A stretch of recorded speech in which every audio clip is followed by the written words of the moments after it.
Hey guys, ఇక్కడ ఉన్న పిల్ల బ్యాచ్ మొత్తం ఎవరు అనుకుంటున్నారు. సో మీకు పరిచయం చేయబోతే అలా, సో అందుకని చెప్పి మీ ముందుకైతే వచ్చాను.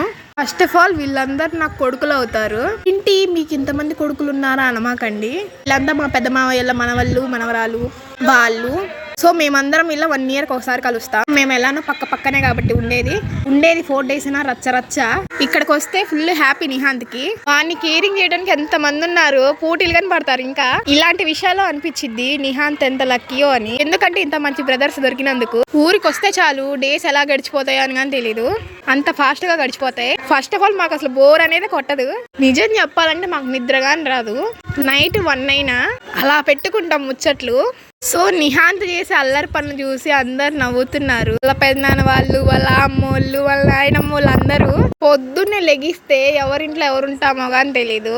సో అంత స్ట్రాంగ్ బాండింగ్. సో ఇంకా మనిషికి ఏం కావాలి? చుట్టూ మంచి మనుషులు, పల్లెటూరు, పిల్లలు, మనల్ని కేర్ చేసేవాళ్ళు, మనకి సాడ్ వచ్చినా హ్యాపీ వచ్చినా పంచుకోవటానికి అక్కలు, అత్తయ్యలు, మామయ్యలు చాలు కదా ఈ లైఫ్ కి.